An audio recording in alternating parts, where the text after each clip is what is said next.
উমিরতু বিকরিয়াতিন তাকুলুল কুরা, সহিহ হাদিস। আমাকে আদেশ করা হয়েছে এমন এক গ্রামে আমি যাব যে গ্রাম সব গ্রাম খেয়ে ফেলবে।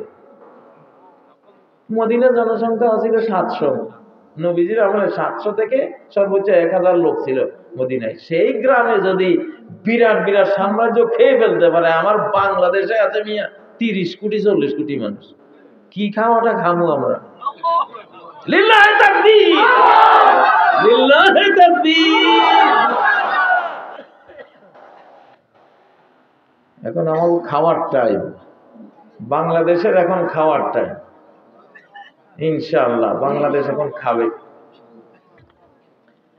ইয়াকুলুনা ইয়াসরিব, নবীজি বলে এরা ওই গ্রামকে মানুষ ইয়াসরিব বলে, ওয়াহিয়াল মদিনা, অথচ তার নাম কি? মদিনাতুন ফিন্নাস কামা তানফিল কিরু কবাসাল হাদিদ। ওই মদিনা জং ধরা মানুষগুলিকে, পাপী মানুষগুলিকে এমন ভাবে তাড়াবে যেমন কামারের চুলা লোহার উপর থেকে আগুনের হিট দিয়া সব জং টং সব দূর করে দেয়, ঠিক না? তো মদিনায় খাইছে রোমান সাম্রাজ্য, মদিনায় খাইছে পারস্য সাম্রাজ্য, মদিনায় খাইছে এই গোটা হিন্দুস্তান খাইছিল না? মুসলমানরা জয় করে 750 বছর শাসন করছে না এটা।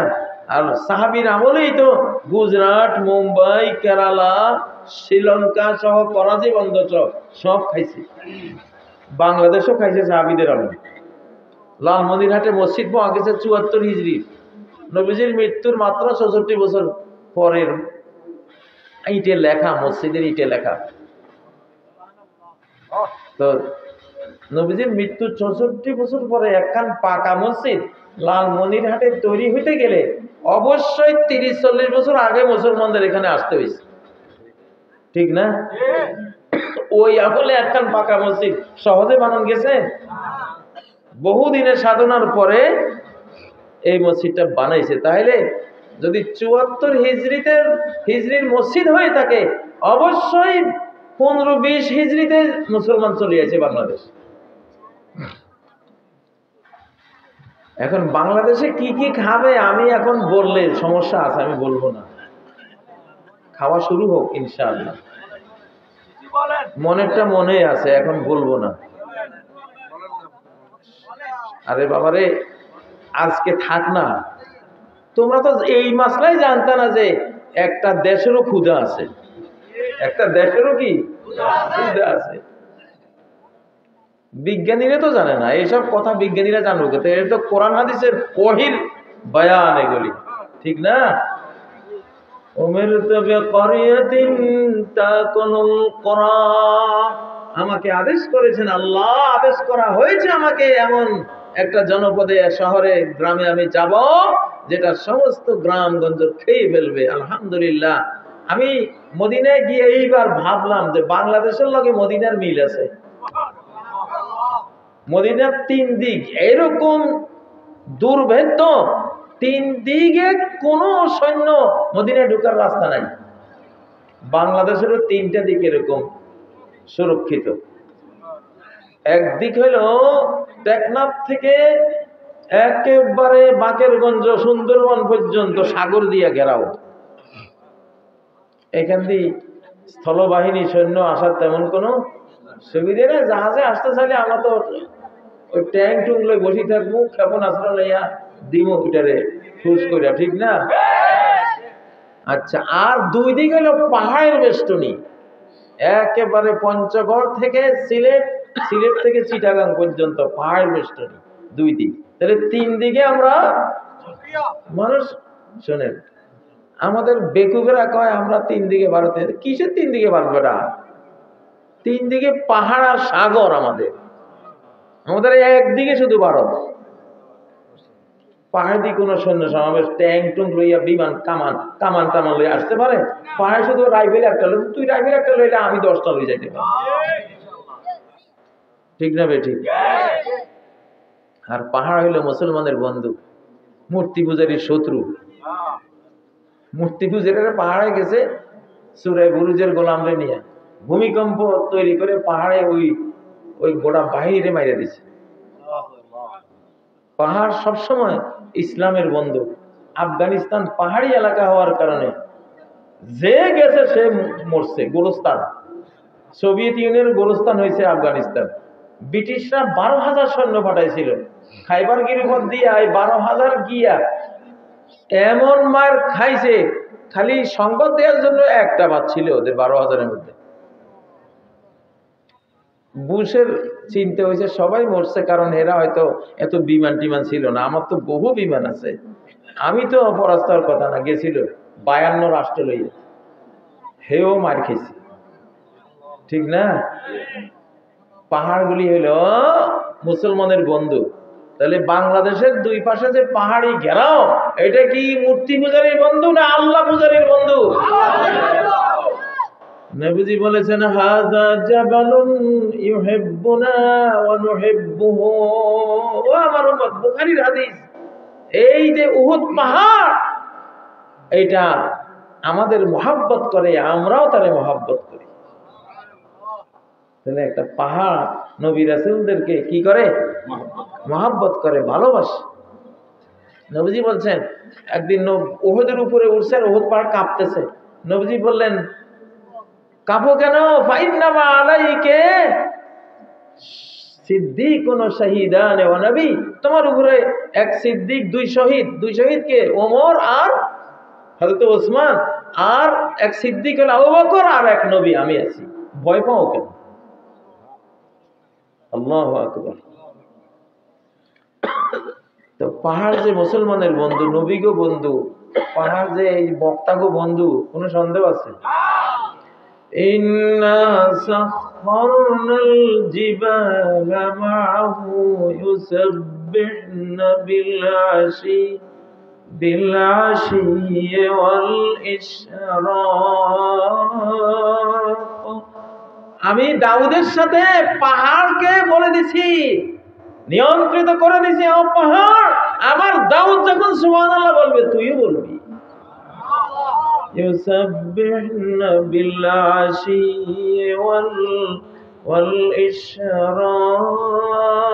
দাউদ আলাইহিস সালাম যেমন সকাল সন্ধ্যা তাসবিহ জপত, পাহাড়গুলি এমন বন্ধু দাউদের, উনি জিকির আজকার শুরু, তাসবিহ শুরু, পাহাড়গুলিও জিকির আজকার তাসবিহ। তাহলে পাহাড় কি মুদির বন্ধু না কাজীর বন্ধু? কি কোন? আজ থেকে যেন কোন বাংলাদেশি সেনাবাহিনী হোক অথবা কোন সরকারি কর্মকর্তা বা পাবলিক হোক, এটা বলবো না যে বাংলাদেশের 3 দিকে ভারত। বাংলাদেশের 3 দিকে হলো 3 বন্ধু, অকৃত্রিম বন্ধু। পাহাড়ের 2 সিলসিলা। পাহাড় আমাদের বন্ধু, বাংলাদেশের বন্ধু, ভারতের শত্রু। পাহাড় হলো বাংলাদেশের বন্ধু, ভারত সরকারের। ভারতের শত্রু মানে ভারতে তো মুসলমান আছে, এদের শত্রু না। আমরা ভারত বলতে বুঝাই ভারতের মোদী সরকার, কি বিজেপি আর কি আরএসএস, এই যেগুলি মানে হিন্দুত্ববাদী মুসলমানদের বাংলাদেশের উপর অত্যাচার করে, ওদেরকে বুঝাই আমরা, ঠিক না? তো বাংলাদেশের 2 পাশে যে আল্লাহ তাআলা পাহাড় দিয়ে ঘেরাও দিয়েছেন, 2টা পাহাড়ি চেইন, এই 2টা ভারতের বন্ধু না বাংলাদেশের বন্ধু? বাংলাদেশের বন্ধু। দলিল আছে না নাই? আরো কি দলিল লাগবো? তাইলে ভয় কিসের? 2 পাহাড় দাঁড়ায় রয়েছে। এই বাংলাদেশের কাজী সাহেবেরা, বক্তারা, মুসলমানরা ভয় পাইস না, আমরা আছি ইনশাআল্লাহ। সাগর কার বন্ধু?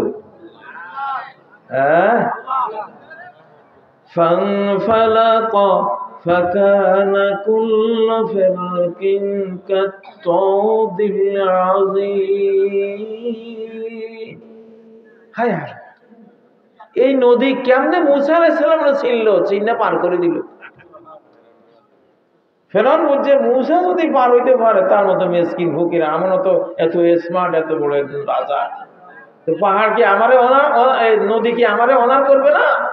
সাগর কি আমারে সম্মান করবে না? হ্যাঁ,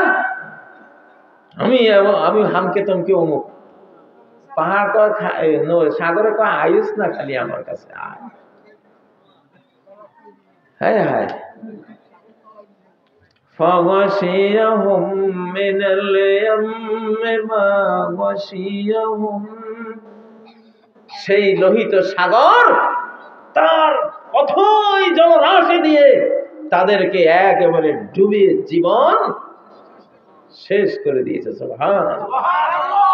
তাহলে বাংলাদেশে যে বঙ্গোপসাগর আছে এটাও মোদির দুশমন, ইউনূসের বন্ধু, মূর্তি পূজারীর শত্রু, ফেরাউনদের শত্রু, মুসাদের বন্ধু। তাহলে আমার যে সাগরের বেষ্টনী এটা বাংলাদেশের নেভি বাহিনী, আমাদের সাগর নদী যে বাংলাদেশের নেভি ফোর্স, এগুলি নৌবাহিনী। কি আলেকজান্ডার দ্য গ্রেট আইছিল বাংলাদেশের পাশে, হে সৈনিকরা বাংলাদেশ ঘুরি ঘেরে দিয়ে কইছে, স্যার এই দেশে যাই না, যাওয়ার রাস্তা আছে, বাইরেও রাস্তা নাই। কয় মামার বাড়িতে যাওয়ার রাস্তা না দেখি, বাইরেও রাস্তা তো একটাও দেখি।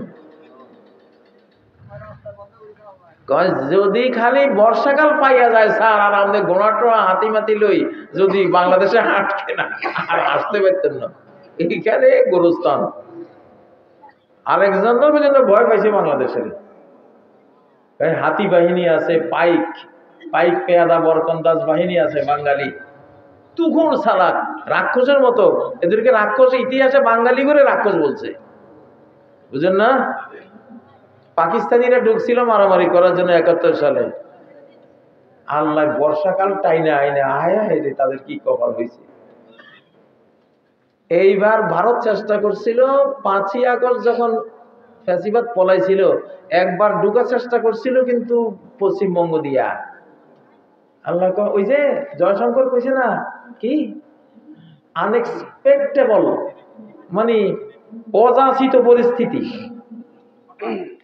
অযাচিত পরিস্থিতির আমার সৈনিকরা অযাচিত পরিস্থিতি সম্বন্ধে সতর্ক থাকবে। কি অযাচিত পরিস্থিতি?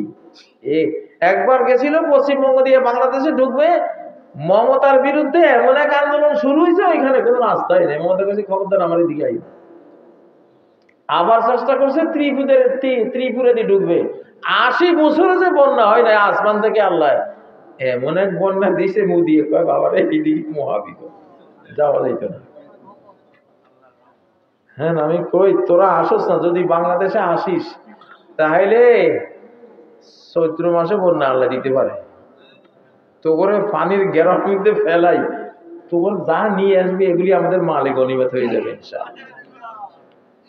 তাহলে বাংলাদেশের আজকে আমরা একটা বিশাল নেভি বাহিনী পাইলাম, আমাদের বঙ্গোপসাগর নদীরা প্রত্যেকে আমাদের নেভি বাহিনীর সদস্য, ঠিক না?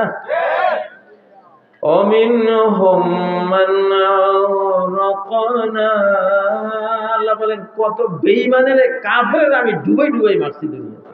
তাহলে ডুবাই না জায়গা বাংলাদেশের মতো পৃথিবীতে আর কোনো দেশে নাই। অমিন হোম মানে আবার আপনার সূরা আনকাবুতের আয়াত, কত বেঈমানের ডুবাই মারছে। বেঈমানরা বাংলাদেশে আসিস না, নদী নালা সব ঠেকে রয়েছে তবু উপরে। ফারাক্কা দিয়া ওই যে টিপাই মুখ বাঁধ দিয়া যা অত্যাচার নদীর উপরে করছো, আমার আগে নদী খাই ফেলাবে তবু, ঠিক না? তাহলে বাংলাদেশের ক্ষুধা লাগছে যে, এই ক্ষুধা নদীর মধ্যে আরো বেশি, ঠিক না? ঠিক।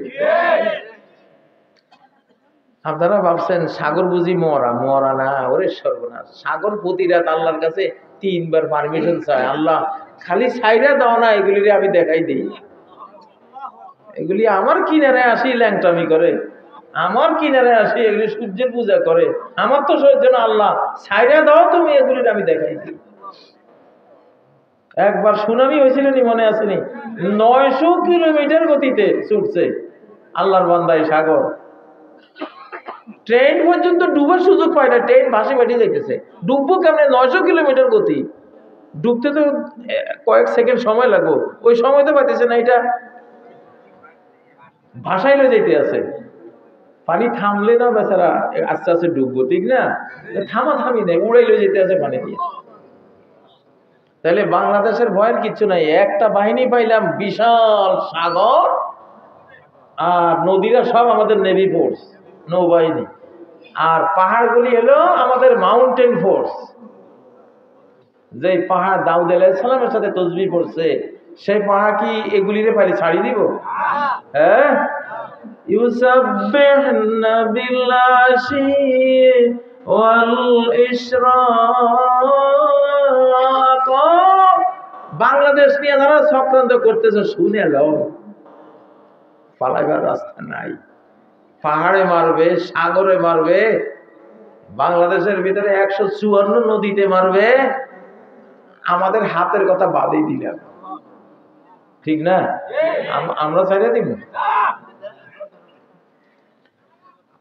আলহামদুলিল্লাহ। এখন অলৌকিক যুগ, অলৌকিক ঘটনা ঘটবে ইনশাআল্লাহ। অলৌকিক যুগ, ইমাম মাহদিরে মারতে যাবে 70,000 বেঈমান বাহিনী। সবগুলি বাইদা নামক একটা জায়গা আছে মক্কা মদিনার মাঝখানে। ওর ক্ষুধা লাগছে, ওকে আয় তো করে খাওয়ার নিয়ত করি বসে রয়েছি। হাত্তা ইযা কানু বিল বাইদায়ে খুসিফা বিহিম। সহিহ মুসলিম বুখারীর হাদিস, যখন বাইদায় যাবে একেবারে সবগুলি রে বাইদা নিজে গিলি খাইয়া মাটির নিচে চলে যাবে। কি যুগটা আমরা আইসা পড়ছে। সৌভাগ্য সব আমরা, কি সৌভাগ্য, চাঁদ কপালি মানুষ আমরা, সৌভাগ্যওয়ালা মানুষ, ঠিক না ভাই? ঠিক। আরে ভাই মনোবল লাগে, যুদ্ধের আগে যদি হারি যান মিয়া, কালিকার ভারত এত কি এর বড় মিয়া, আমরা বড়। আমরা বাংলাদেশে যদি 20 কোটি মুসলমান থাকি, যুদ্ধের মধ্যে এগুলি একটা 10টার সমান হলে 20 কোটি হলো 200 কোটি। ইয়াকুম মিনকুম 20 সাবিরুন ইয়াগলিবু মিআতাইন। যদি 20 জন অটল অবিচল ইমানদার হও, 200 বেঈমানরে হারাই দিবা। তাহলে একজনের ভাগে কয়জন? 10 জন। আরো যদি স্ট্রং ইমান হয়, খালিদ বিন ওলীদ, যে খালিদের কথা গল্প করছিলাম, উনি 60 জন লইয়া 60,000কে মোকাবেলা করছে। 60 জনের একজনও মরে নাই, ওদের 30,000 নিহত হয়েছে, বাকি 30,000 পলাইছে।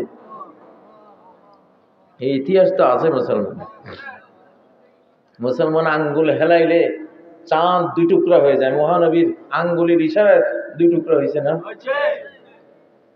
সে আঙ্গুল তো নবীর উম্মতের মধ্যেও আছে, আমি জানি, আপনারা জানেন আর না জানেন, আমি জানি এই আঙ্গুল নবীর উম্মতের মধ্যেও আছে। ও ভাইয়েরা, যাই হোক, বাংলাদেশের সমস্যা হইল আল্লাহর হুকুম অমান্য করা, নাফরমানি করা। আর কোন সমস্যা নাই। আল্লাহর হুকুম অমান্য করতে দেব না আমরা ইনশাআল্লাহ। পার্লামেন্টে বসে ইসলামের সাথে দ্বন্দ্ব হয়, সংঘাত হয়, এমন কোন আইন চলবে না। চলবে? চলবে না। আমাদের ছাত্রদের হাতে আল্লাহ দেশ দিয়েছেন, ছাত্ররা এগিয়ে যাও, আমরা তোমাদের সাথে আছি। ছাত্ররা দেশ প্রেমিক, এই জন্য ছাত্রদের বিরুদ্ধে গন্ডগোল লাগাবার হাজার চেষ্টা চলছে।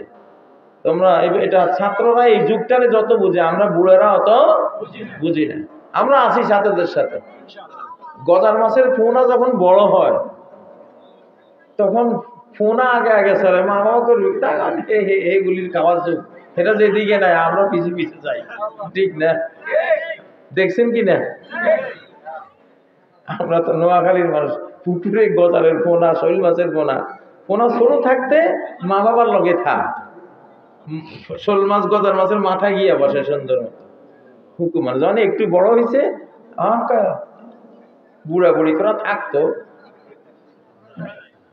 ফেরা দৌড়ে, ঠিক না? আমাকে ছাত্রকে অবস্থা গজার ফোনার মতো হয়েছে। আমরা যারা বুড়া থুড়ে আছি, আমরা পিছিয়ে পিছিয়ে যাবো, তোরা আগে যা ইনশাআল্লাহ। ভুল হবে না, ভুল হলে আমরা যুদ্ধ করে দেব ইনশাআল্লাহ। যেহেতু বিজয়টা ছাত্রদের মাধ্যমে হয়েছে, বাকি বিজয়ও তাদের মাধ্যমে হবে ইনশাআল্লাহ। সাথে জনগণ যোগ দেবে, সাথে সেনাবাহিনী যোগ দেবে, আলিম ওলামা যোগ দেবে, সবাই যোগ দেবে ইনশাআল্লাহ, ঠিক না বে? ঠিক। ভোটের লাই এত মারামারি কা? ভোট 4 বছর পরে হইল। ভোট চাই ভারতে, ভারতে যেটা চাই আমরা তার উল্টেটা চাই। সাফ কথা, ভারত যেটা চায় আমরা তার উল্টাটা চাই। 4 বছর 5 বছর আগে কোনো ভোট নাই। আমাদের ইউনুসের মতো এরকম একজন প্রেসিডেন্ট কই পাইবেন? মাশাআল্লাহ, আল্লাহ তাআলা ইউনুস সাহেবকে আরো বেশি তৌফিক দেন, ওনাকে এই মুসলমান সমাজটাকে এমন নেতৃত্ব দেওয়ার তৌফিক দেন, সারা পৃথিবী যাতে মডেল হয়ে যায়, ওনাকে সারা বিশ্ব ওনাকে চেনে এবং সম্মান করে। এমন একটা মানুষ তো আমাদের হাতে দ্বিতীয় নাই, আছে? উনি আছে, থাকে। আমরা আছি গোটা জনগোষ্ঠী নিয়ে, আলেম ওলামা ধরে সমর্থন দিব, সে ইনশাআল্লাহ আল্লাহর সমর্থন পাবে। আবার আল্লাহ ধরে সমর্থন দেব, গোটা জনগোষ্ঠী তারে সমর্থন দেব। ডক্টর ইউনূস এগিয়ে যাও, আমরা আছি তোমার সাথে ইনশাআল্লাহ।